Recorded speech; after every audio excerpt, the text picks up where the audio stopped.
Welcome once again to Inside the World of Box Lacrosse. We are live. I am in Prague, Radotín specifically, which is it's 3:30 here in the afternoon, a warm, beautiful day. Adam is in New York, I assume. I am in New York. Okay. Can you still hear me? I know my video just went out. So, yes, back in New York after a very busy weekend, and now even busier here with daddy duties and running the whole show while Nikki is enjoying Vancouver. Not really enjoying; she's taking care of our son, and then seeing. But yes, she's enjoying as well. But yeah. My network seems to be a little shaky. Should I just go off video? Or are we going to keep trying? Yeah, actually, both of ours seem to be glitching. Yeah, I'll go off and do that. There we go.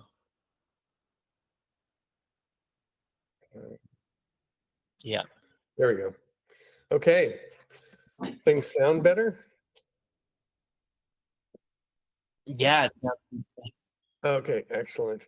And I know there are people who would argue that it looks better, but we don't need any of that negativity in here. So, yeah. It's quite a weekend, Adam. Huge weekend for you. We're going to go over last week's quarterfinal games in the National Lacrosse League, and where looks like you won. I had that one wrong, and I had it pretty wrong. So let's start with talking about that game in Buffalo, Adam. That was remarkable, and you were there. Yeah, I mean, it was a phenomenal defensive battle. Really felt like one of those old school grinded out defensive style battles. The effort from both teams on the floor, giving it their all. I thought that Zach Courier was phenomenal. The effort he was putting in was really unbelievable.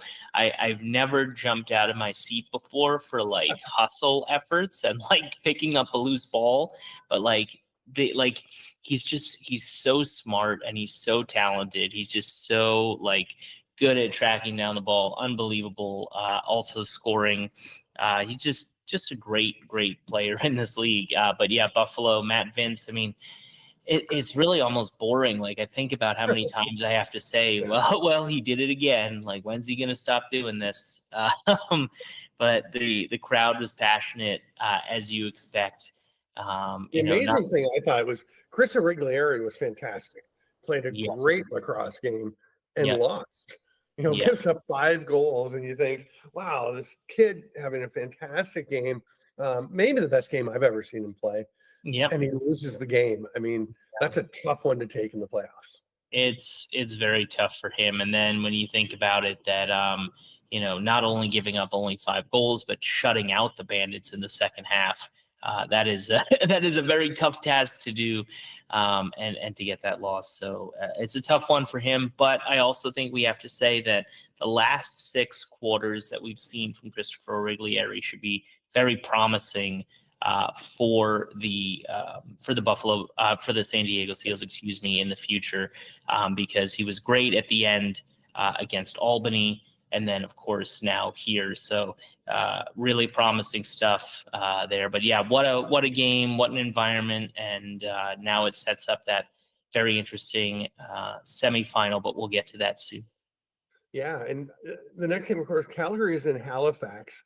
And that's the only one where we picked differently. And I just had a feeling about Calgary that were going to come through on this, and they did not. I mean, the 16-12 score kind of flatters them. There were 4 extra attacker goals late in the game for Calgary, but Halifax just looking dominant with Drew Hutchison playing quite well in net, and just a really balanced attack. A few guys with hat tricks, the transition game going, the D playing very. There's not much that isn't working right now for Halifax. Yeah, Drew, we could say, got the ITWOBL bump because we talked about him as one of those backups that could be standout. So really good to see that Drew had a good game. But yeah, Halifax, we've been talking about them for about half a season now, and how they've turned things around and how things have been really good for them. So deep, so strong. To see what Mike Robinson is doing, contributing as a rookie now, kind of with regularity. is really great to see for them. Dawson Feed using his big body and making that work, and then the transition game, the Clark Petersons, Jake Withers, and guys like that. I mean, they are a complete team, and it's very exciting to see the Nest as well bumping and really it has become one of the best barns in all of the National Lacrosse League. Yeah, they're packing the Nest. I mean, they heave away. I'll tell you, there were a bunch of folks here in Ratatine from Nova Scotia who were pretty bummed that they had to miss that game. So they were really, really hoping that the Thunderbirds would win and they'd get to go to get at least one home game for the next round. And they're pretty fired up about that. Of course, they have a weekend off. We'll get to that later. But I think the big one is that Halifax's home rink is such an advantage with that atmosphere and the energy. And, they get that win. And then you look in Saskatchewan, that when they moved and they were winning championships was kind of the envy of the league with their 15,000 plus showing up. Now they're getting like 5,000. Right. Yeah. And it's a very different atmosphere. It's just things have really changed in Saskatoon. And I don't think you can put it all down to winning because, the teams that have a really passionate fan base, the fans are still there, maybe not as much, but they're still there when they're not winning as much. But Saskatchewan really is, I think, trying to build up that fan base, but they built up the team. Yeah. I think that's exactly right. Someone actually messaged me yesterday and said if we had a bigger barn in Halifax, like the Buffaloes and things like that, they thought that they could get 18,000 fans in the arena. I was like, well, I'm not sure if we'd get there right away. I mean, doubling your fan base is kind of difficult, and Halifax is only about 500,000 people as it is. So 4% of the entire population of the city is going to show up every home game. I mean, that would be remarkable. But what they're building there is very, very special and exciting. But what are your thoughts, Stamper, on that Saskatchewan-Georgia game? I mean, Georgia, again, we're talking about consistency, about how they can't deliver sometimes in those big moments over the last couple of years. But Saskatchewan pulls it off.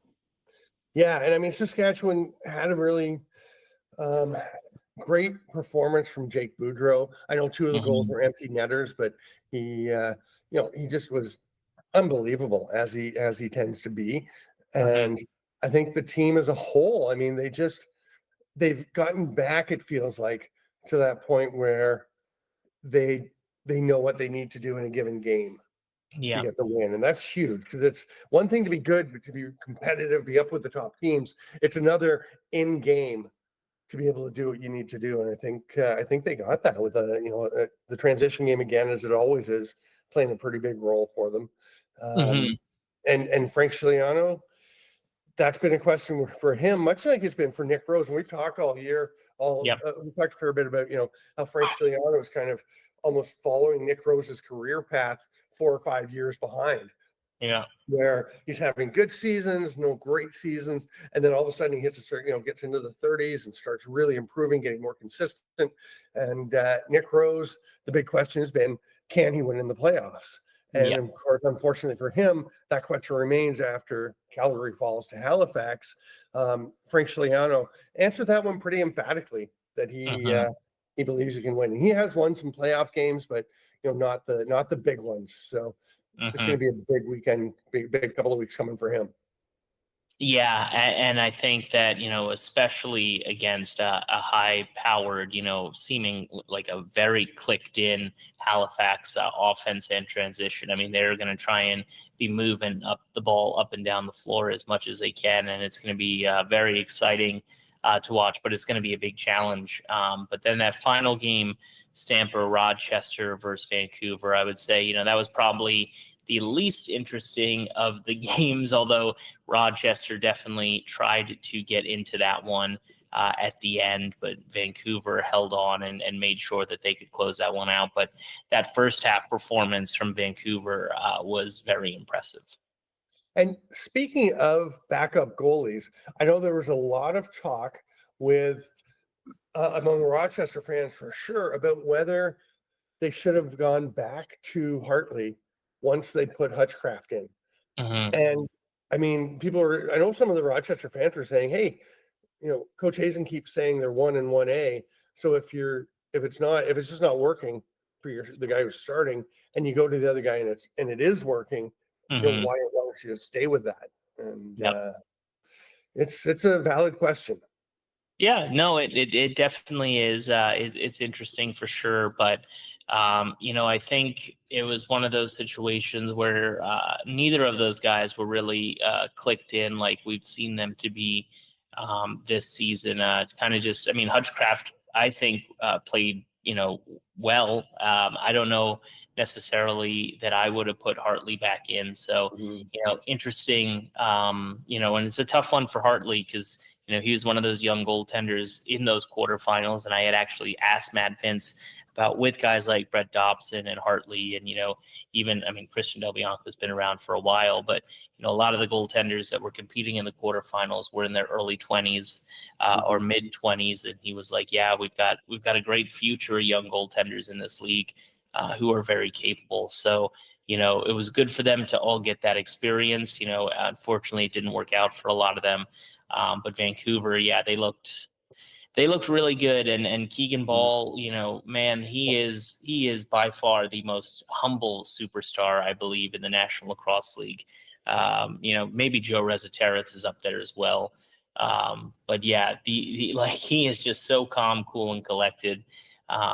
So focused on his main goal and his strategies. So, I mean, Vancouver, like, it's not just Christian Del Bianco, it's the entire team who's going to be challenging Buffalo in those semis. So one play, and I wrote about this in my 5 things. The one big play, I'm curious if you think, or your feeling is in terms of, did the helmetless goal have an impact? Because it was early in the game, it made it 3-1, but did it make that much of a difference? I mean, Vancouver won pretty handily, right? They had a couple empty netters, so at the end, it's 13-10 at one point. It seems like the kind of thing early in the game that can swing, because it should have been. And anyone who's not familiar with the play, Keegan Ball gets checked along the boards as Dylan McIntosh sets a pick for him that knocks Chad Tutton into Ball. Ball's helmet comes off. He takes 9 steps with his helmet off, which is about 7.5 to 8 more than you're allowed, and passes it to McIntosh, who goes and scores. Yeah. So Vancouver gets a goal 6:09 in, or 7.5 minutes into the game, puts them up 3-1.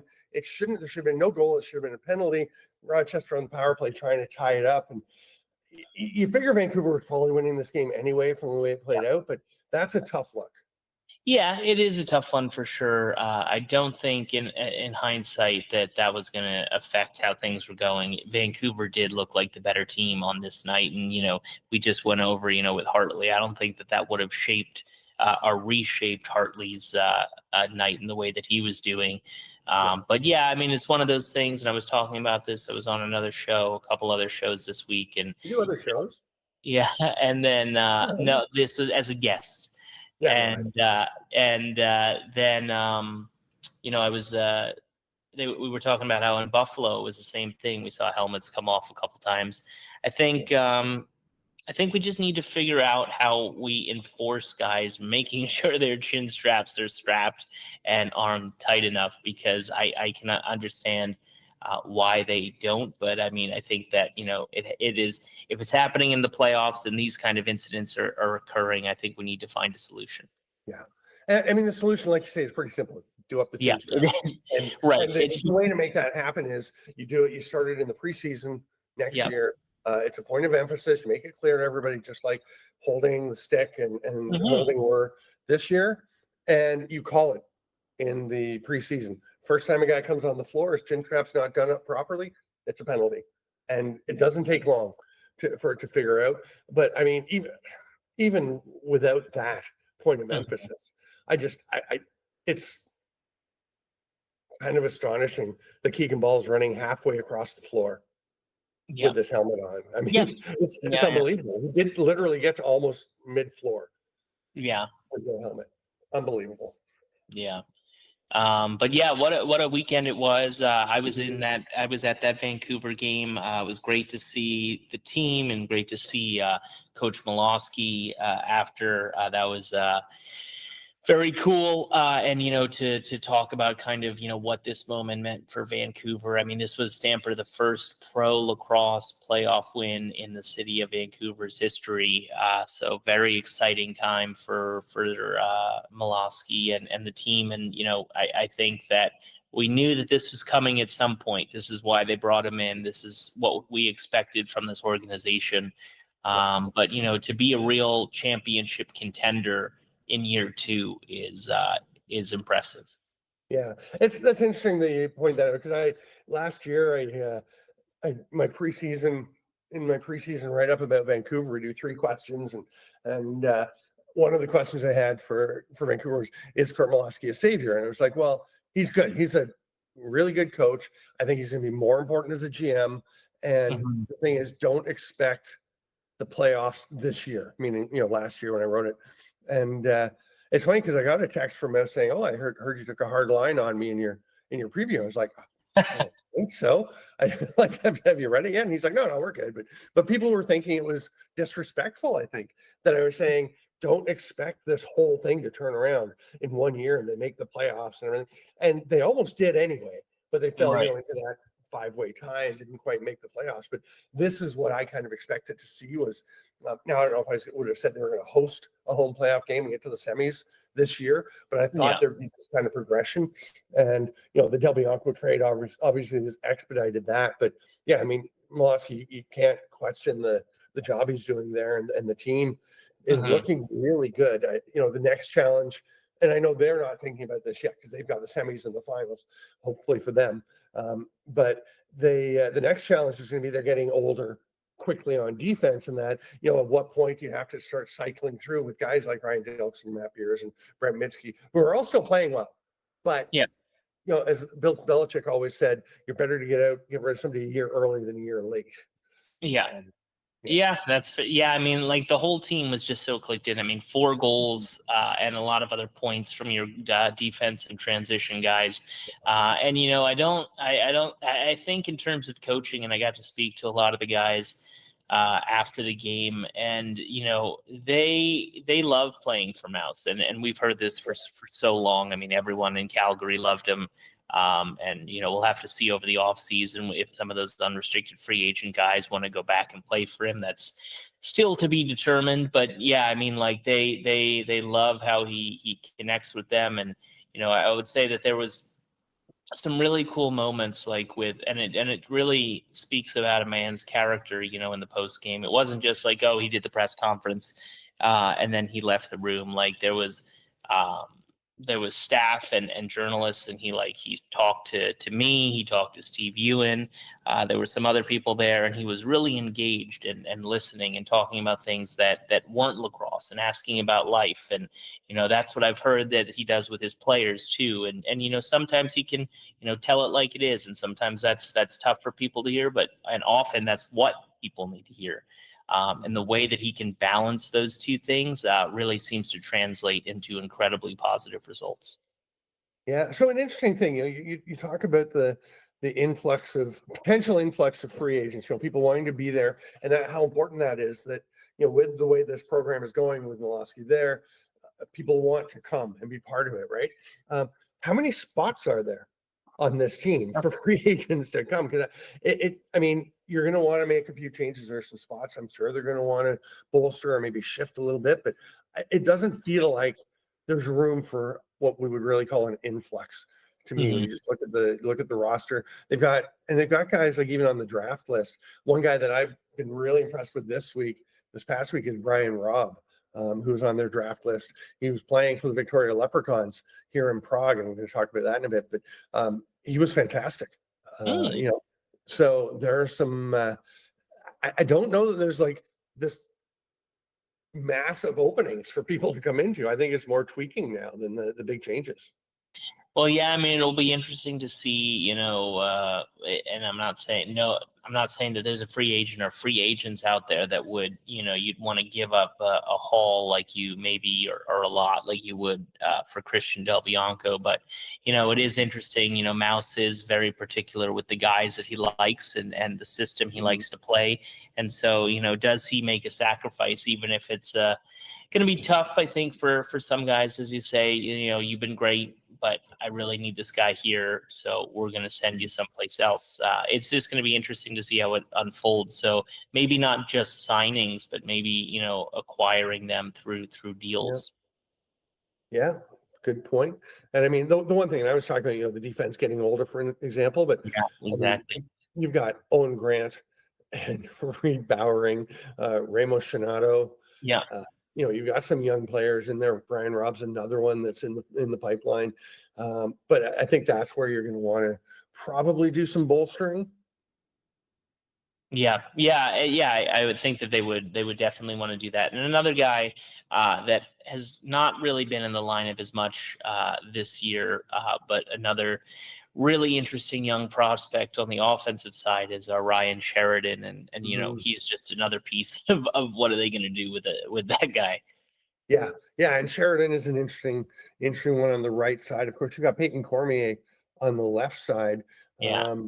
Who, I mean, the left side, there's some players there already. You've got Charlon Beatties is clearly a pretty key guy. I think Riley Lowen's a great glue guy. Like I like Lowen as part of that offense. Martell and Clarich have had some really good games. I think there is room, but if say Mitch Jones, you talked about Mitch Jones earlier, unrestricted free agent from Vancouver. Is he interested in coming back? Are they interested in having him? It doesn't take long to fill that roster up. Yeah, for sure. And also, just as a final note on this, it's nice, at the Buffalo game, I'll say to see fans. I introduced a Rochester fan to a Buffalo fan, and before the game, and they were able to have a civil and nice conversation together. Wow. So that was nice to see. And then also, and then it might not have been the same had Rochester won, but obviously that weekend would have changed everything. However. Also really good to see former Mimico Mountaineers Peyton Cormier and Thomas McConvey taking some time to have conversation with each other after the game. That was very cool, obviously, having played together. Yeah. Where are you this weekend? So unfortunately, life has thrown us a few curveballs. So I am nowhere, or I should say I am in New York City. Can't swing any travel plans with the way things are going here at the moment. So holding down the fort in New York City. It's going to be me and Preston for the next week, and Lucy, our dog, and so we're going to have a lot of fun here watching the games. Probably go over to my parents' place so I can get my work done and they can watch them. But yeah. Yeah, interestingly enough, Nikki will be in Vancouver this weekend, but I doubt she will be attending the game. Right. The one cool thing that's a plug, I guess, or a shout out for NLL Plus has made it possible for me to catch all the games, or at least parts of them. I mean, it's pretty true. easy. But it's huge in Europe that folks can watch that, and it's awesome to have. And I know this is something you don't have the condensed game, right? No, it's fantastic. It's the 20 minutes. It really captures what's going on. Like, it's beyond just the 6 or 7 minute highlight reel where you see the goals and big hits, whatever. It really shows more of the flow and what's happening in the game. Gives you a real sense for it when you can't catch everything, and it's pretty awesome. I'm a big NLL Plus fan for sure. Yeah, thanks for rubbing in though, Stamper, that we pay more and get less. So that's it's much appreciated here in the America, U.S. Man. And it's not just, I thought it was just Canada, but I didn't realize. So anywhere in the world, you're going to need a VPN, Adam, and then you can watch it. I do have a VPN, but I have not. I haven't used it much in order to use NLL Plus, because I also have a subscription to ESPN Plus, so I just get all my sports there. That actually became a bit of an issue in the Canadian election this week, with Trump talking about making Canada the 51st state. All the lacrosse fans were like, no way, we'd lose our NLL plus. That's a good one. That's very Stamper. That's it for segment one. We're going to wrap up with a little political humor, and we'll come back and take a look at the IL Indoor Awards finalists. And our winners are coming out soon, but let's go over the finalists when we get back. Adam Levy and Stephen Stamp. This is ITWOBL on Blue Squatch.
Hello, everybody, and welcome back to Inside the World of Box Lacrosse.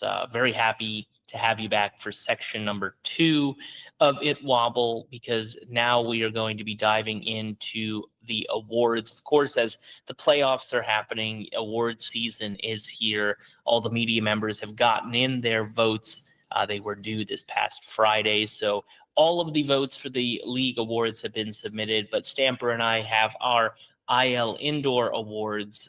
We are not naming winners just yet, but we are going to go over our finalists. So looking at that top left corner, Stamper, goalie of the year. Take me through some of your thoughts. And I don't know, I know that regular season hasn't been influenced, our playoffs, hasn't influenced anything, but we saw some interesting performances from our finalists in terms of the postseason. Yeah, I mean, our finalists, Nick Rose, Doug Jamieson, and Frank Scigliano, as you look across, or more certainly could have been included there. I mean, Matt Finch, you can never just leave out of the conversation. I know a lot of people plumping for Dylan Ward for sure. But I think it's interesting is, again, bear in mind, these were all decided before the playoffs, just like the league, all the voting discussion happens after the regular season, before the playoffs. If it came down to it, if you were looking at Nick Rose and Frank Scigliano, say, as your two guys you're trying to decide between, and you included the playoffs, I mean, that first week would edge it towards Chiliano. I'm not saying where it stood before or where it's going, but that is the way it goes. Nick Rose to me had a fantastic season. Better and better like as he went, and just it's funny because people looked at him and I think thought he wasn't playing well, but that really wasn't it. His save percentage stayed steady pretty much through the season. He was still being himself over the last few years. I feel like Chiliano was the one. Jameson kind of got back to what he'd been a few years ago with a stronger season. To me, Chiliano is the one who kind of climbed into this discussion. Yeah, I definitely, I think so as well. And I think that, for Nick Rose, it was a phenomenal stepping up and into that role there for Calgary in the regular season. I don't think that Calgary necessarily would have been in the postseason at all had it not been for his performances. So, and then of course, the guy that we left off from our list that would have been on there serving kind of the same thing, Christian Del Bianco. It is going to be very interesting, I will say, Stamper, because I know he was not on the MVP ballot for the National Lacrosse League's voting, but he was in there for goaltender of the year. So I'm very curious how that plays out. Fascinating, right? And I don't know, have we talked about this on the broadcast before? That I almost feel like it should be the other way around, because for goalie of the year, 6 games doesn't feel like enough. To me, I'd be like 6 games. No, he can't be the goalie of the year with playing a third of the season. But MVP, again, they went from 11th to 4th and hosting a playoff game after they got him. You could argue that no player had more positive impact on his team than Del Bianco, and I could see an argument for that. But we didn't include him in either of our MVP or goalie, and that was a difficult enough decision. And then if he'd been included, it gets even harder, right? Exactly. I do hope, and that would be one thing that I would like to see, especially considering Del Bianco's season and how he's kind of complicated where he sits in voting, is I'd like to see the NLL to fully establish minimums, reasonable minimums that the players need to play in order to be eligible for awards. I think that would be very valuable, because it's like they do have it for rookies, right? What is it? They have to play less 3 games, right?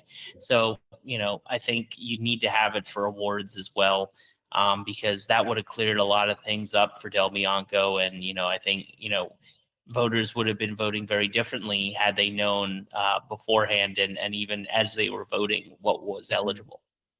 And the rookie one is almost a negative eligibility, right? Like if you played 3 games in a season, the next year you're not eligible as rookie of the year. But if you played 1 or 2 games, then you're okay. Which is, and when you get down to goalies, it's interesting because a rookie goalie could play 18 games and not play a minute.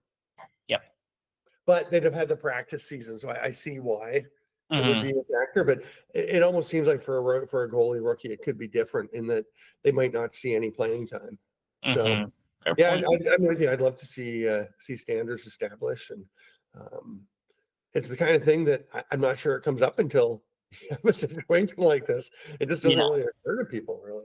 Yeah, well, I mean, that is the beauty of when these things happen. It's also like, I mean, now and also related to Christian, I mean, I'm sure as part of the CBA now, because of what we saw with Christian sitting out of the, goalie, the top goalie in the National Lacrosse League sitting out for half the season because of this franchise tag rule, I'm sure that Zach Currier and Reed Reinhold are going to be negotiating, changing kind of how that works, because if Christian was going to be held hostage, so to speak, for 5 years because they could franchise him in Calgary, I mean, that's just something that players aren't going to want. And actually, interestingly enough, Tyler Pace is now in kind of that situation in Calgary. Right. And I mean, the thing, like, a CBA is always a negotiation. And if they want that, the league is going to want something in return. Right. That's the way those things go. The league isn't just going to say, yeah, you're right. That wasn't really great for you, great for us. If it's something the players want, I would assume the league is going to say, okay, we can talk about that. And in return, let's talk about this. So I don't know what that would be. And what the league should always negotiate whenever they said, okay, well, we want this, it should always be like, you guys need to have more media presence and allow the media to get to you more often. That would be great. That would be, but honestly, that would be something that, like, I would also love to see the league change, is that, I feel like all media from across North America should have access to a midweek or pre-game press conference for every single team. They can show up, they could ask a question, they could just sit there and listen. But to not have access, if you're a media member who covers the entire league, to so many situations, we're behind the 8 ball, and I think it's so fixable. And I will give credit to the Rochester Nighthawks who do that. So good on them. And there used to be a league call that was organized, by the league, by the one of the vice presidents or directors, and there would be a call for all the games. So, and if you'd have the teams come on, you'd have a coach and a player generally from each team, and the league rep would start off by asking some questions, then open it up to us so we can ask questions, and it was great. And if a team was playing twice, they'd do one with the team they were playing the first day, and then they just stay on. The other team would join, and you do it again. So I think, it's definitely doable. It should be easier now, right? With Zoom and teams and meetings, all the different softwares. It feels like it's something that hopefully will come back. Yeah, let's hope so. And I guess moving on, I don't know how to necessarily smoothly transition into Coach of the Year from that. Speaking to coaches during those times is very important, and that brings us to Coach of the Year. That was pretty good. You didn't know you were going to do it, and you just glided right in. I like that. Thank you, Stamper. So Coach of the Year, with Glenn Clark, with Jimmy Quinlan and Derek Keenan, and with Kurt Malosky. I mean, obviously, looking at Quinlan and Keenan and Malosky, if we're adding in the playoffs, those guys made their marks. Again, interesting difference for the league award. It is not Keenan and Quinlan. It is just Jimmy Quinlan. Right. And the way that I understand that is that they just wanted to give the award to one person, and this was something the team kind of agreed upon, or that was something they wanted to do as well.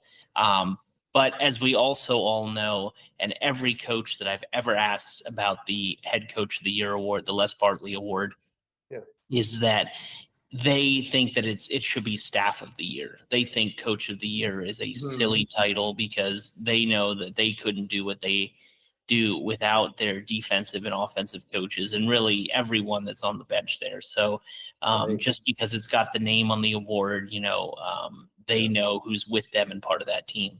Yeah, I mean, I've got a couple of points here. One is, my guess would be, when the discussion came up, I don't know if it was Saskatchewan that put that to the league, that said, hey, we're just going to put Jimmy on, because they can nominate, I guess, whoever they want. My guess would be Derek Keenan played a pretty big role in that, and saying, no, just put Jimmy, because he doesn't, I'm sure he doesn't feel like he needs more Coach of the Year awards. Yeah, he was like, my shelf is full, guys. The GM awards, the Coach of the Year awards, the trophy. Like, I don't need it.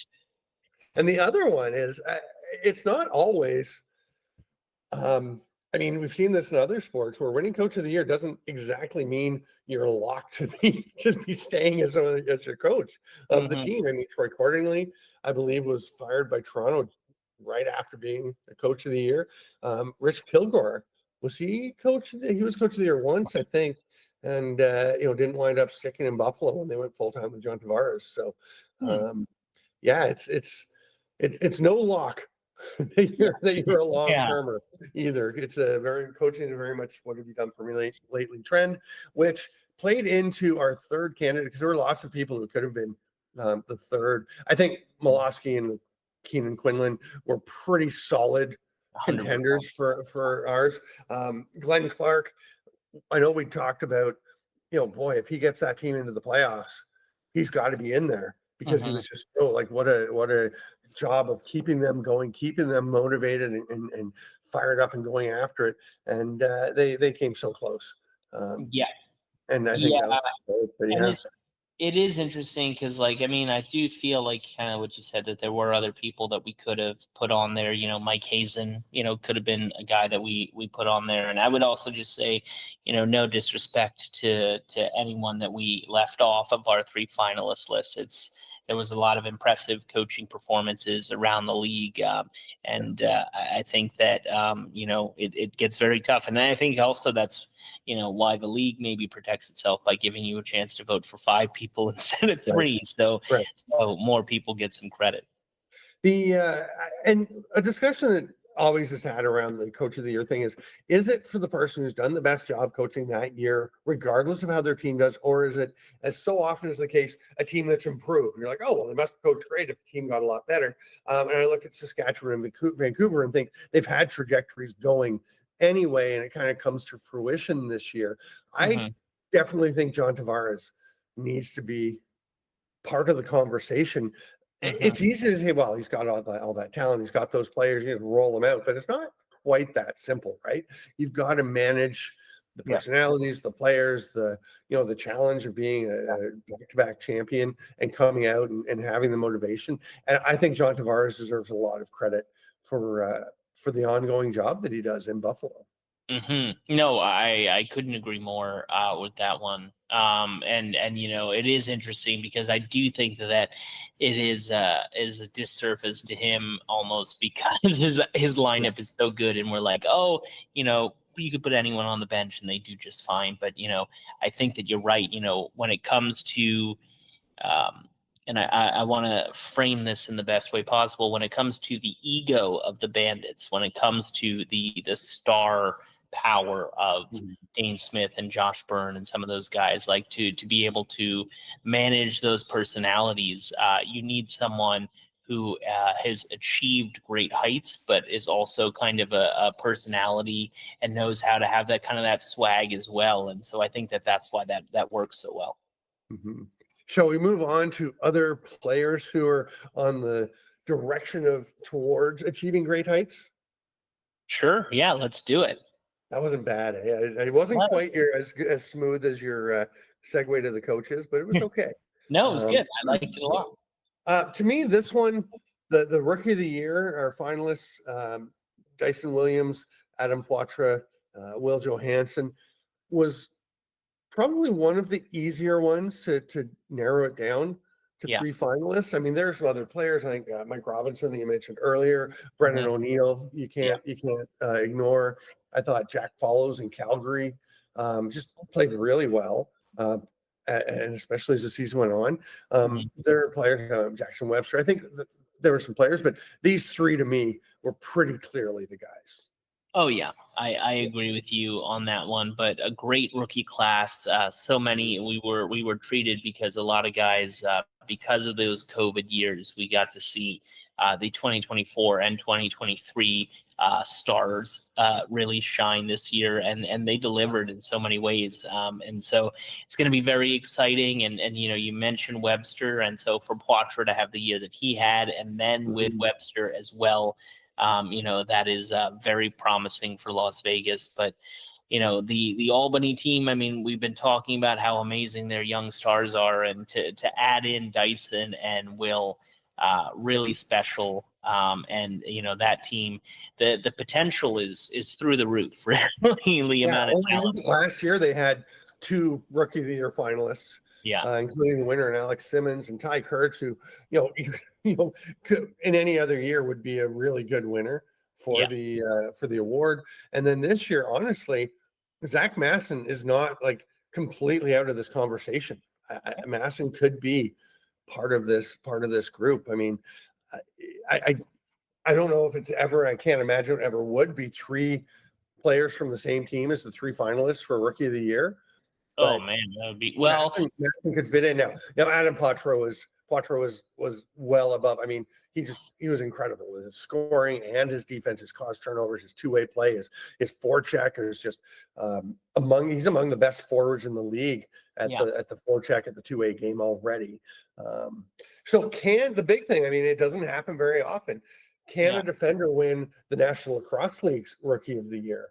I think that can happen. I think it will be very interesting. Now, ultimately, I think that the defender has to have a like off the charts kind of season.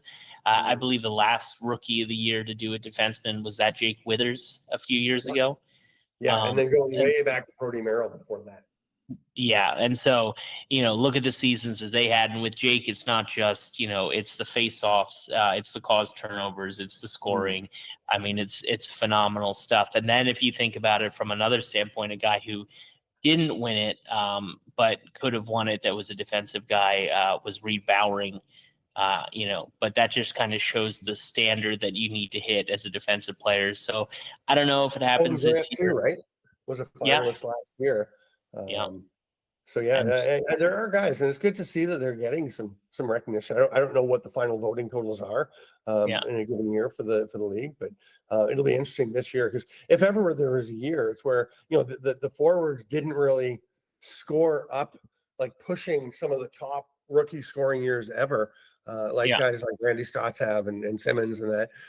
So is it a year for a defender? To me, I look at it as who has had the best season at their position. Like, has a defender been noticeably better at doing what he's expected to do than the forward was at what they were expected to do?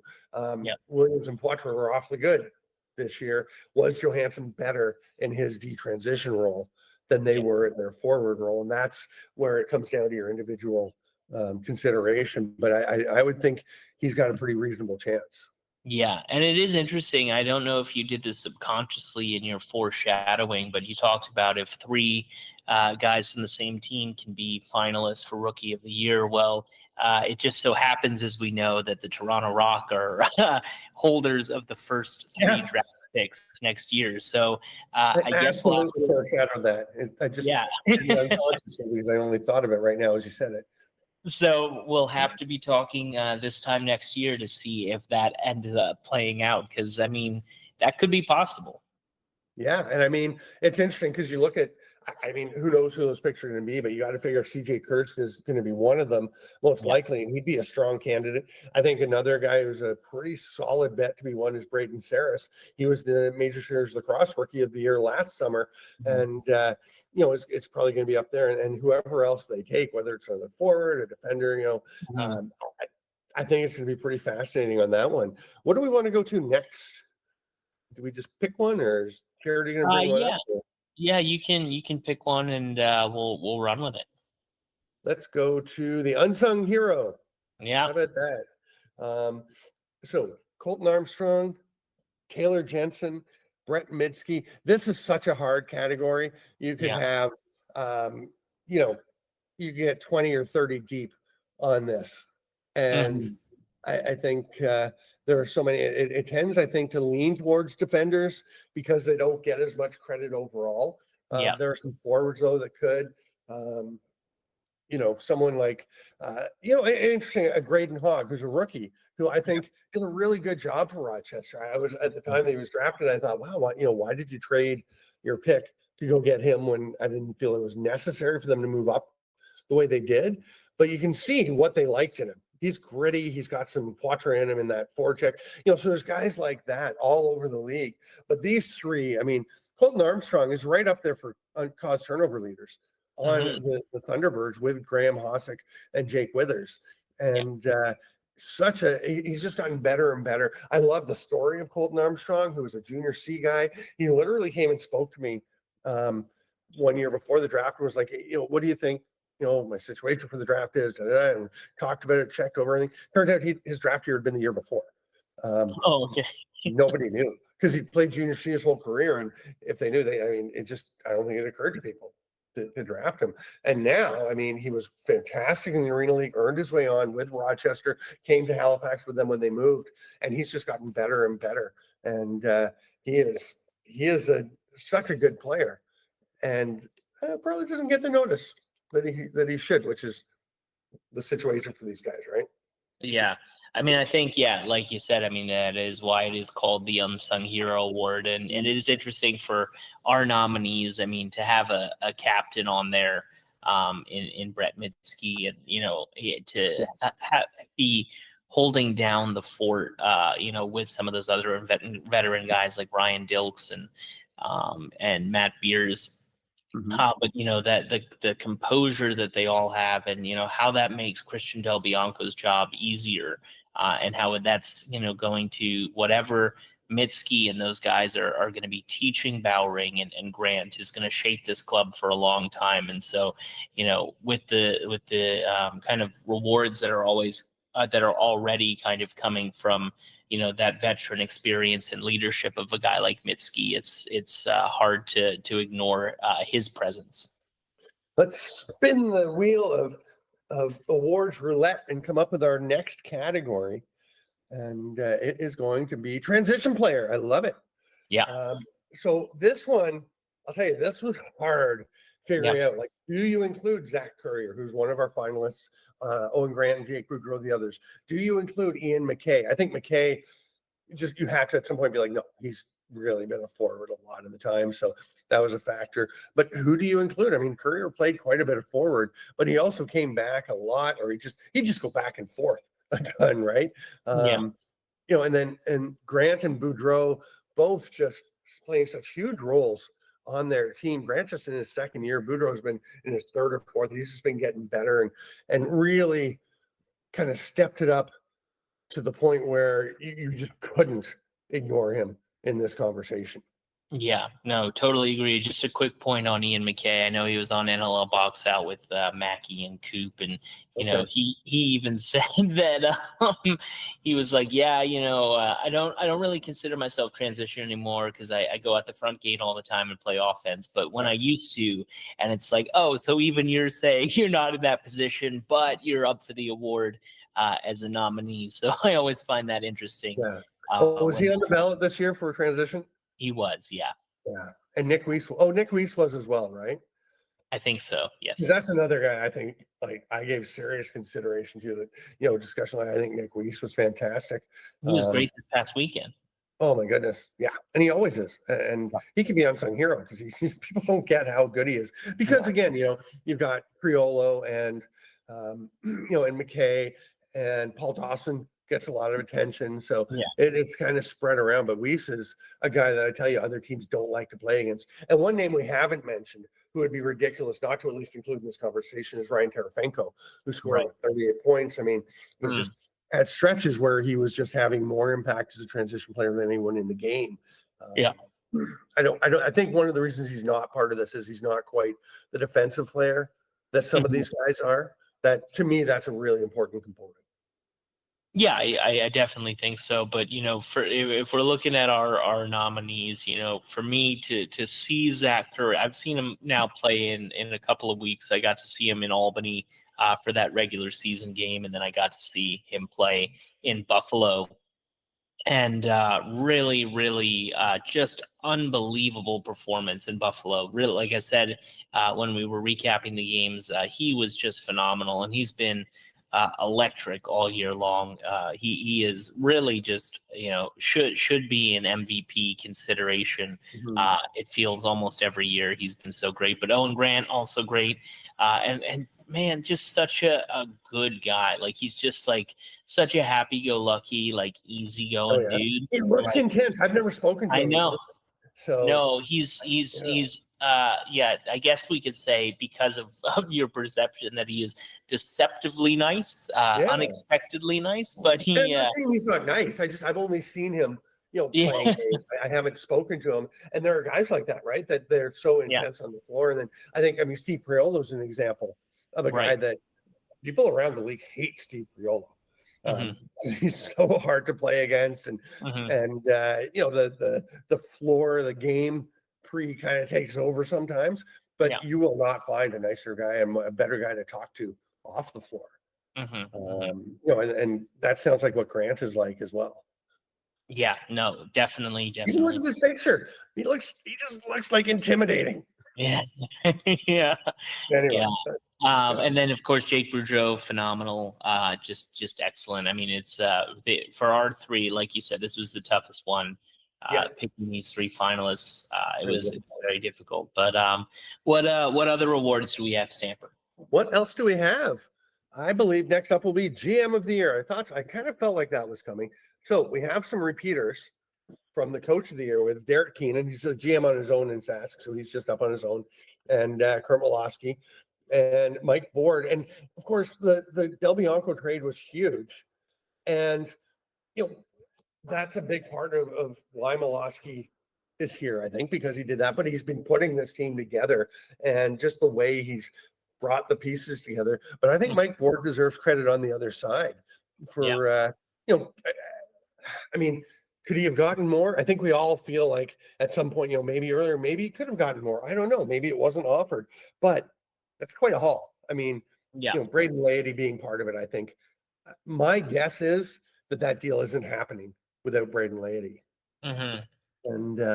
And if I were the GM there, I wouldn't have made it without him being part of it. I don't think so. And also the future considerations, which we all are expecting it to be, as it was rumored, I think originally to just be a straight up, which is Eden Walsh, ending up there at some point. We'll have to see if that ends up going through, but I know that was kind of the thought that he would be those future considerations. Yeah, and I mean Derek Keenan just continuing to do such a great job pulling that team together, bringing Brock Haley over that really helped them. Just the job he's done getting that club together and such a team in Saskatchewan. I mentioned this at one point, they were sitting second in the league and didn't have a player in the top 24 or 23 in scoring. I'm not sure how it wound up actually, but all their leading scorers had a bunch of guys very close together, and Ryan Keenan and Zach Manns and Austin Shanks and one other, just all sitting right there really close. And it's just been very much a team approach to them getting that happening. So and that's, I think, a lot of credit goes to a GM when he's brought a team together that has the pieces like that can do it as a unit. Yeah, no, it is. I mean, with Keenan, it's interesting because, like you said, like it how do you evaluate it? Because what he's built in Saskatchewan has taken a few years, through draft picks and all these things, and now it's kind of all coming together and having those results. But if you look at maybe our people, if they have him in their finalist list, were they thinking about him as, oh, what did he just explicitly do this year to impact this season, or what has he done to create what is happening this season? Yeah, good point. All right, and let's and the person I missed out in that group of four big scores, just Robert Church. It's like the top guy in the history of the team, I believe, in scoring. So roll that wheel, Charity. We have two more.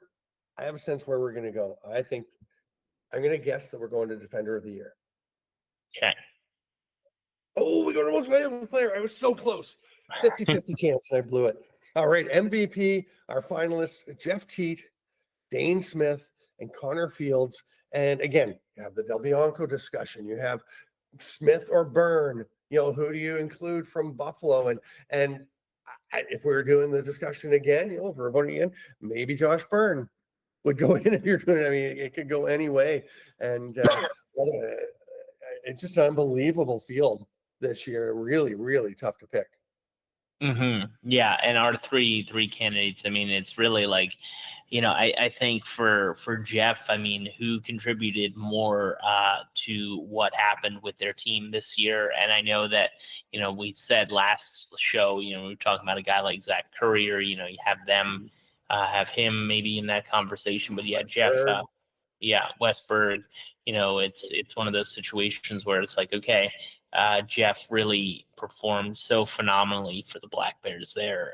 But yeah, Dane Smith doing Dane Smith things. But, even then, like, yes, he has a great season, and yes, you need him to succeed. But, we just were waxing poetic about Ian McKay, and then the career year, or one of the best years that Kyle Buchanan has had. How much do you want to give credit just to Dane for that? I'm sure the guys will be like, yeah, Dane's a huge piece of this puzzle, and he always will be. And he's one of, if not the straw that stirs the drink. But it just gets so complicated with Buffalo. It does. And, elsewhere, Yeah. we've got one more award Yeah.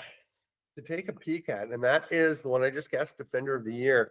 And this is a rarity. I think it's a unicorn for us, having brothers as finalists, along with Mitch Desnu, who's a multi-time winner for us here at Isle Indoor, Graham and Matt Hosick. And boy, it feels on the one hand like, wow, you can't really win. On the other hand, you can't lose. If it comes down between the two of them, either one's going to be happy for his brother, I would think.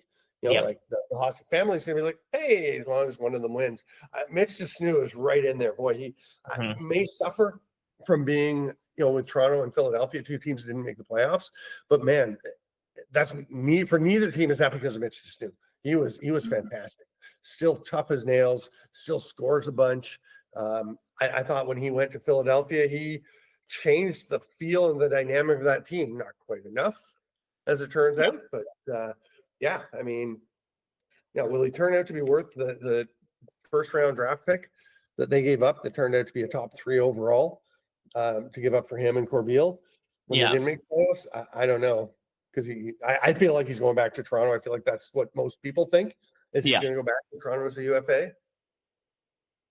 Yeah, I would think so. That I do think that would happen. I think that, while it does seem like lacrosse is going to return to Philadelphia next season, the future of the Philadelphia Wings is a little bit uncertain after a couple of off years as well. I mean, how much does a guy who's getting into his mid-30s, want to spend time with a team that has a lot of rebuilding and figuring things out to do? So I couldn't imagine that he's staying there.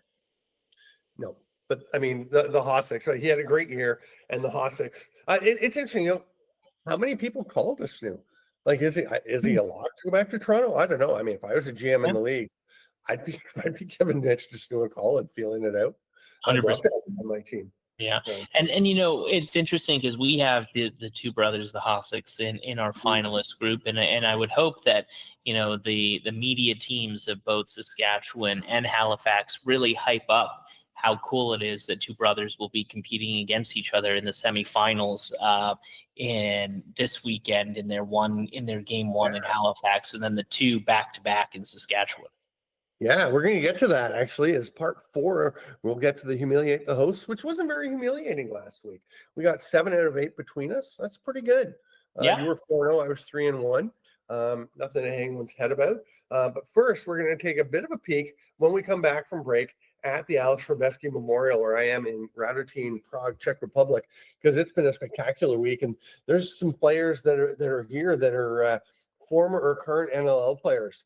For one thing, that I want to talk about some of those guys and just about how this has gone on. And one guy who I think has to be getting some calls from teams, he's got to be in a camp next year. We'll talk about that when we come back for the next segment on Inside the World of Box Lacrosse on Blue Squatch YouTube.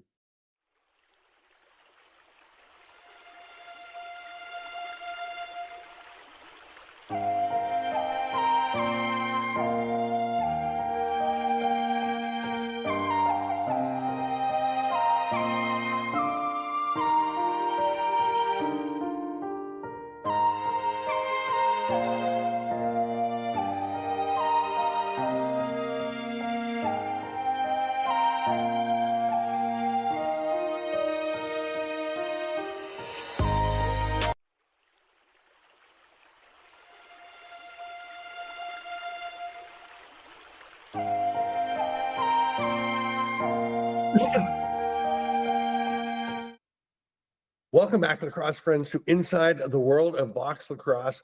I'm in Prague. What you're seeing is the Lacrosse Club Radotín, and the goaltender there is Pete Dubensky, former NLL and I would think future NLL goalie. And we're seeing him playing right here in the championship game against the Nova Scotia Privateers. Dubensky was spectacular. We're going to see a handful, and I literally mean a handful, of the saves that he made over the weekend. I went through the list of all the saves that I would like included in the highlights, and it was just way too long. to include. So we've just really picked out some of the highlight ones, like some of the absolute top ones. But I'm trying to think how many. I had like a couple of pages of notes of saves that he made. He's fantastic. You have, so well. sorry to interrupt, Stamper. Do Yeah. you know what his save percentage was in the tournament? It shows at around 82, like 820. Okay. Yeah. I it may have been better than that. I think it was probably better than that. The not all the games had the saves recorded. Like some goalies have games where it shows 0 saves for them. So I think it might have been higher. The number of sensational saves, like look at the agility. Unbelievable. It's amazing. Yeah. Yeah. And he was great. I mean, he has been in the NLL like that. He was sending shots just flying out over the netting because he was making spectacular athletic save, looking a lot like Riley Hart, the way he moves. One of the cool things I thought was that there's a handful of other goalies in this tournament that were fantastic as well. Cole Reshney wound up being the all tournament team goalie. Dubinsky was named the best goalie of the tournament. Reshney was the Nova Scotia Privateers goaltender. He was outstanding. Jacob Brindle is the goalie for the London Knights in this tournament, who actually were ahead of Victoria, almost beat Victoria. Like excuse me, if it wasn't for Dubinsky, I think the Knights beat the Victoria Leprechauns, who wound up winning the championship. But Jacob Brindle's only been playing for a year and a half. He played last year in the E-Box and the Rebesky Memorial after about 6 months as a box lacrosse goalie. And it was like, holy cow. And then he played for England at the Worlds last year in Utica and was very good. So, and then Pat Malot, who's a guy with the Purple Rain, the purple jerseys that you saw, and we'll see occasionally through these highlights. The Saskatchewan guy who every year keeps saying, yeah, that's it. I'm done. Time for a younger guy to take over. Every year keeps coming back. Used to wear a tartan kilt to play. Okay. All right. Which was fantastic. Purple and gold tartan. But yeah, no, he had an outstanding tournament as well. Some really amazing saves. There's a handful of guys. I feel like I'm missing one that I really want to mention, but no, some of the goaltending was just outstanding. And this tournament as a whole was great. And I have a list, actually, I'm going to put up on IL Indoor as part of another story I'm doing, but current or former NLL players that are at the Rebesky this year. Probably the biggest name is Sean Evans, who is the Switzerland coach, and he came and played along with Mac O'Brien as a Switzerland assistant coach, both NLL stars. Evans obviously a brighter star, being future NLL Hall of Famer, but they were playing with Chocolax. You got Brett Draper with the Privateers, was just fantastic. Ronan Push, who was with Panther City and wearing his Panther City bucket, playing for Alberta. He was very good. And Eric Turner, a former Colorado Mammoth, was probably the best player in the tournament. He was the transition player on the tournament all-star team. He was unbelievable playing at both ends. Guys, Parker Piper. Marshall King as well, right? Marshall King was there playing with Bratislava Bats, along with Casey Jackson. We're both on that roster. Nola Barr, who was in Colorado as well. But yeah, Jackson and King, they actually wound up 23rd in the 2014 tournament. Casey Jackson wasn't able to play after the first game, was a little dinged up, so that hurt them. Marshall King was great, wound up leading the tournament in scoring, had like 13 goals in their games, and he was great and having a lot of fun, like just fitting in with the guys. And so many players. Greg Harnett, former Calgary Roughneck, was there playing a big role. A bunch of guys. Roger Weiss, the legendary Rocket Roger. So yeah, a bunch of guys, and some guys like Brian Robb's the guy I mentioned that was drafted, and I think has a good chance to play based on what we saw from him. So there's a lot of guys. Jean-Luc Chenin, Parker Piper, a guy who hasn't played a whole lot, but has a couple of scoring championships in the Arena Lacrosse League. There's a lot of talent. Brady Kiernan from Ottawa was playing for the Green Gales. So there's a ton. Very cool. Well, that's awesome. And that list, compiling that and getting that out there, I think will be very exciting for sure. Yeah. And one of the things is these guys don't they are some of the top players, but they don't come out and dominate. They're great players for for the Czechs, for a bunch of teams. There are guys who can flat out play. An example, Keegan Crowley with Adler Lacrosse, who was an LSM at Western, won a bunch of Begataway Cups. He had a great tournament with Adler and just wound up making the all tournament team. Now we are looking now at a guy who has not played in the NLL, is not going to play in the NLL, but Dan Lydon. What a tournament he had. He's, in his mid to late 30s. I actually don't remember exactly how old Dan is, but he's been playing for a while. And I said, that's the best I've ever seen you play. He scores some amazing goals. You see the pick and roll game. He's so good. He sets solid picks, but not over the line. Doesn't get called for a lot of illegal picks. And the roll is really good. He's scoring well. And he said, yeah, honestly, I was better like 12, 15 years ago. I'm like, yeah, but I didn't know you then. This one, watch this. Run this a few times because this. Oh my. Yeah. Like if you saw, if that was scored in the NLL this year, that would be in the running for the NLL goal of the year. Like this is just remarkable. 100%. And so was it pouring rain in this game?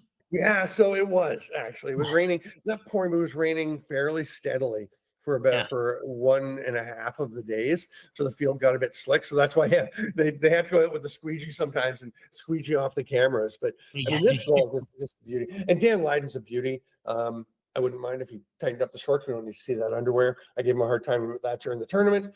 But no, he was fantastic and just scored 6 goals in the tournament. But this one, like, oh my goodness. He had a couple of one-handers, like remarkable. What a great tournament for him. And it's funny, I don't want to take too long because I know we're already pretty long, but I like this one because he actually got knocked down. But it's funny because his wife, Kelsey McGettigan Lydon, met her a few years ago at the tournament, and she's been coming, and they got married this past year, and she's just awesome. Like you meet so many amazing people at this tournament and have such a good time. It's such a reunion. And there are times you think, oh, do I want to like go through the flight, the travel, do everything that's involved in going to this? And then you get here and you're like, why was I even thinking about this? It's such a reunion. It's so much fun. But I went over to Dan at one point in the kind of compound area, and somebody said hi, and I was like, hey, how's it going? And then I was talking to Dan about something. And then I looked over and realized it was Kelsey, and she was like, wow, that wasn't a very exciting greeting. I'm like, oh my God, Kelsey, it's you. And literally the next thing I was going to ask Dan was, hey, when's Kelsey getting here? And it was Kelsey that said hi to me, but there's a lot going on. And she says hello to me. I say hello back and didn't even realize it was her. And then was about to ask, and it would have looked really silly if I hadn't actually asked, where's Kelsey? No, it's a lot of fun with the number of people you see at this tournament. It's a blast. We need to, if you're an NLL player, you don't want to be here because you want to be in the playoffs, but you want to find a way to get here. I mean, Jeff Shatler has loved this tournament. Cam Milligan came last year, former NLL guy with Rochester and Panther City a bit, and he played for Green Gales last year, and he loved it and said, I'm putting together a team. So he had a team, Peterborough Lakers came over and played in the tournament. Didn't go great for them. It took them, they were a new team. There were a bunch of new teams, and it can be hard for a new team when you first get here with the 30-minute games and how quickly it can all happen. It was not a great tournament in terms of wins and losses for them. They got better and better as they went, but the tournament is so much fun. I mean, everyone's having a blast. I just love this thing. So this is actually what Laxni is based off for anybody who doesn't know. So they started Laxni after this. Connor Wilson had been there several years, and he was just like, this is amazing. Definitely worth checking out. We just watched some of the highlights. All their stuff is on YouTube for free, so definitely give them some views. Check the things out. But no, we really, especially Blue Squatch, have really made out from this tournament, because without them there'd be no Laxni, I wouldn't know Stamper, we wouldn't have any of this going on. So huge shout out to everything that's going on over there. They really, and it's still so funny to me that there's this pocket overseas that just loves box lacrosse this much. Yeah, and to me, I think Czech Republic is probably the only lacrosse nation other than Canada where box is the form, where if you say lacrosse, they assume box lacrosse. And then you have to specify field lacrosse to distinguish it. Whereas most countries, Finland might be the same, but pretty much everywhere else, including the US, you say lacrosse and people think field lacrosse. And then you have to say box lacrosse, which having grown up Canadian seems kind of strange. I like field lacrosse. It's a good game. But to me, you say lacrosse, I think box lacrosse. Adam, when you started writing for us regularly at IL Indoor, how often did I have to take box out of your stories? Because you were talking about, did it a box lacrosse? I'm like, dude, Yeah. writing for a box lacrosse website. You can just say lacrosse. It's okay. No, that was for sure definitely something that I had to do. And it was interesting, actually. There's a Canadian bar here in New York City called the Canuck. And I had an instance where I was like, do you guys show box lacrosse? And this is a little bit different, but I was like, do you show box lacrosse on the TV sometimes? And he's like, but he said he was Canadian, and he was like, what do you mean box lacrosse? And I was like, you play indoors. And he's just like, you mean lacrosse? Yeah. And I was like, yeah, sure. I was like, but we're box lacrosse, because like there is field lacrosse and there is a pro league. I was just like, do you watch box lacrosse? And he like, well, they're kidding. and so but that was interesting to hear from him, that he was like, what do you mean? What do you mean box lacrosse? Yeah. Very, very good point. All right. Well, that's going to do it for the Rubeski section. Don't go away. We still have to make our picks. It won't take long. There's only 3 games this weekend. We're going to make our picks for those, and we'll take a quick break and be right back with our predictions as we continue down the road with Inside the World of Box Lacrosse on Blue Squatch.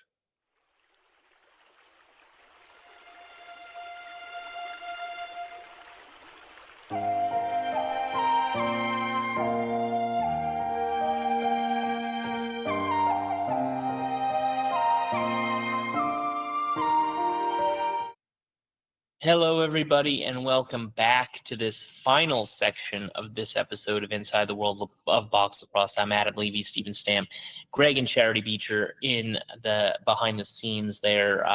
Thank you for sticking with us for this longer episode, but it's been awesome having the chat with these guys. Playoff action, obviously the tournament Samber was just talking about. So, a lot going on in the world of lacrosse right now, but we are here in our final section, the Humiliate the Host portion of the show.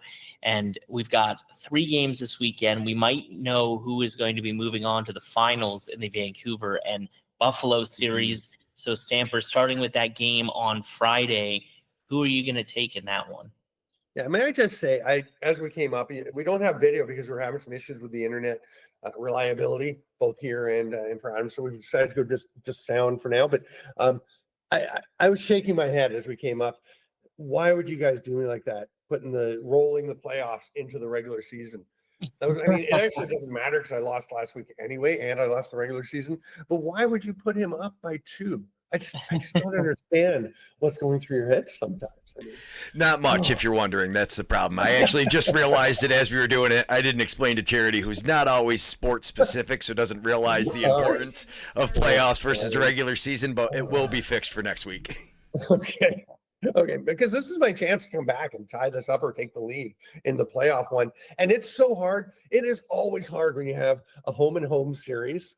And if you think they're going to split, like, who are they going to win at home? Are they going to win on the road? It's hard to win in both of these barns in Vancouver and Buffalo. I am going to take Vancouver on Friday night.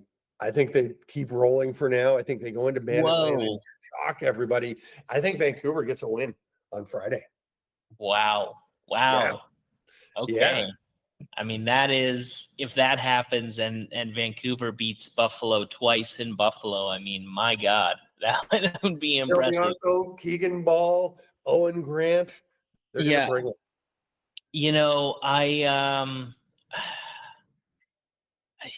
I'm going to go, I was always going to go Buffalo for game 1. But I'm just going to say Buffalo for game 1 for me. To my point I just made, I can't see Vancouver going into Buffalo again and beating the Bandits. Now, key questions obviously for Buffalo, is Josh Byrne going to be 100%? It does sound like he is going to be back. I was reporting that yesterday that it does sound like he will be back on the floor and that everything should be fine. It seems like it was just a sprain. So, he can recover from that, but we'll see how he is. And then, of course, we have to keep track of guys like Chris Cloutier and Kyle Matisse. Do they return? Do they make kind of appearances in that game. So some questions definitely for Buffalo, but I do have Buffalo winning this one. Okay, let's go to game 2 of that series. Let's skip to Sunday, I think, and do the reverse when they go out to Vancouver. Also, hello to my lovely wife, Carrie McMaster, actually watching the show live this week. She usually doesn't have the opportunity. She's had nursing school things. Big congrats to her for finishing nursing school, passing her exit exam and final math exam, and being on to her consolidation. I am so proud of you, Carrie, and thanks for watching. And Adam, you can pick the Buffalo Vancouver game. Yes. It's tough for me to say what I'm going to say right now. But I'm going to have to say, I think that the Buffalo Bandits win game 2 as well. I just feel like in the playoffs, when it matters most, that they are going to get the job done. I think Vancouver is going to make it very, very tough for them. And I would not be surprised if Vancouver won game 1 or game 2, or even if it goes to 3 games and they won the series. But I am going to go Buffalo and say they win in 2 games. And I am not going to say the Vancouver Warriors sweep the Bandits. I've got Buffalo in game 2. And it may seem ridiculous having taken Vancouver and Buffalo and Vancouver, but that's just the way I'm feeling. I figure there's a really good chance I have it reversed, but I think that's going to be a 3-game series. Buffalo has a knack for, for coming together in the playoffs. I just think, we'll see. But I've got Buffalo in this one as well. And that brings us to Saskatchewan at Halifax. And this is a weird one, right? Where Saskatchewan has the home floor advantage. I mean, Adam is the man. What the heck? Strictly because he picked Buffalo, too. And I think Adam's doing that because he wants to be able to go back to Buffalo. But, that's besides the point. Okay. Wow. Well, I want to be able to go back to Vancouver, too, my former home. I forgot that you were from there too. That makes it better. Yeah. Oh my goodness, I'm hurt deeply. But yeah, Stamper. I mean, this one is it your pick first for Saskatchewan, Halifax? Yeah. Okay. So again, weird that this one, Saskatchewan, the higher seed, should be game 1, Saskatchewan 2, Halifax 3, Saskatchewan. But for whatever reasons, we've heard different stuff. But game 1 is in Halifax this weekend. We will not know who's going to the finals from this series because they're going to play 2 and 3 next weekend out in Saskatchewan, a Friday-Sunday schedule or Saturday-Sunday schedule. Sorry. So I just think the way Halifax is playing and the way they're responding in the nest to the 10,000 or so that are in there just rabidly driving them on. I've got Halifax winning this game and setting themselves in very good position to go out to Saskatoon and just need one of 2 to move on to the finals. Yeah, and that's what I have too, and that's why I think that this should be a bigger deal to people. Why this change happened in the schedule, because it's not like, and no knock on some of the arenas that didn't have great crowds this year and it felt empty and less enthusiastic, but that is not Halifax and that is not the Scotiabank Center, and so I think that to award them a home game for game 1 after Saskatchewan earned that game 1, at home, it's going to shift the series. And I ultimately, actually, just like you were kind of alluding to, I think that while it might go to 3 games, I think that to beat the Halifax Thunderbirds on back-to-back nights is going to be an almost impossible task for Saskatchewan, unfortunately. So we're going to be picking the same one there. Yeah, so we're on 2 of the 3. So I have a chance to get even, or for the playoffs, or you have a chance to really grab a stranglehold in the postseason. But it's not about results and who's right and who's wrong. It doesn't matter about the records and who has more wins. It's all about if we're having fun. Exactly. And I had fun all season doing it, at least until the last couple of weeks. So Absolutely. Like the chat said, though, he would have definitely said Stamper was the man if he picked Vancouver. Not because he thinks so, but there is a lot of us pulling for Vancouver just because they're not Buffalo. yeah, yeah, yeah, that's true. I mean, there's a pretty strong anti-Bandit sentiment in fans around the league, right? Which is a tribute, honestly. I mean, it's they're a team that has won back-to-back titles, and that's going to drive a lot of anger, or hatred, and jealousy, honestly, to an extent. But also just the way that they play. You know, that Bandit ball. They're a pretty in-your-face team, and I think when an in-your-face team like that is winning very regularly, other fan bases are going to have a tough time with that. I would add though that the Buffalo fan base has gotten a little bit of a big head because of the way that the team has been performing, and they speak out because of it. So they you just don't care if the people in Buffalo like you, do you? Yeah, well, I mean, I just have to say it like it is, and if they're gonna say it like it is to people like myself, then they got to hear it in return. So it's one of those things where yes, they've earned everything that they've gotten this season, and the last couple of years. That team is phenomenal, and that's really as you see, that's why I have them winning this series, and wouldn't be surprising to see them win the championship again. Yeah, that's going to do it for this episode. We're going to stay under an hour and a half. Very impressive. Not bad, Sam. We're shooting for an hour, though, guys. But no, I know those tangents plus trying to fit in the Rubeski. I feel like we didn't even do the Rubeski justice with how great the tournament is. So I mean, it really is. There's just so much good lacrosse happening right now. It's hard not to be a fan of it and to go over an hour when you're trying to wrap up everything that happened last week. Yeah, in the next 4 days, I'm heading over as soon as we're done here. I'm going to go over to the rink in Ratatine. There's practices going on. A lot of the teams for the E-Box and She-Box are arriving. It's the European Box Lacrosse Invitational, men's and women's teams. There's a bunch of each, and that's really building something, especially with the European Championships. It'll be the third ever European Box Championships are in Prague next year. So that's a very fun tournament. Can't wait to see all the folks that are there for that. And that is all available for you to watch as well on the LCC Ratatine YouTube channel. There's the women's tournament or not tournament. They say it's not a tournament, it's just teams, but the women have players from all over the World Women's Box Lacrosse Global Network has players from Canada, I think the US, Australia, half a dozen Australians coming to play in this tournament. That is commitment, and it's a lot of fun. So you can catch me out calling a bunch of games there as well. Perfect. Adam, you still there? I am still here. All right. Well, let's wrap it up for this week. But before we do, does anybody know, does the NLL do revenue sharing?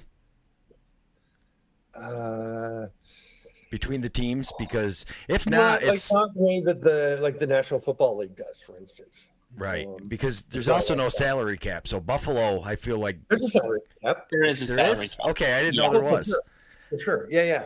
I'm not sure what it is right now. It'd be around 500,000, I guess, a little over 500 at this point. And it's it's more like the baseball cap, where if you go over, you pay a luxury tax, which is dollar for dollar pretty much. It starts out at a certain amount and then it becomes dollar for dollar. So everything you're above, you have to pay extra. So there is a salary cap, and it's pretty challenging for some of the teams, shall we say, to stick within it. Yeah. Yep. Yeah. It's the future of the NLL is going to be very interesting in the next few years. Yeah. I think that is for sure. Yeah, absolutely. Well, thanks so much, everybody, for joining. We'll have a link in the description to go to the LCC Ratatine YouTube channel as soon as this is over. I really appreciate everybody taking the time. Stamper, with the time change difference, we really appreciate you squeezing us in. And anything else you guys want to say before we sign off for the night? No, talk to you guys next weekend, and hopefully we'll be talking about how the Bandits won 2-0. Not a chance. We'll see. Thanks, everybody. Thanks so much, guys.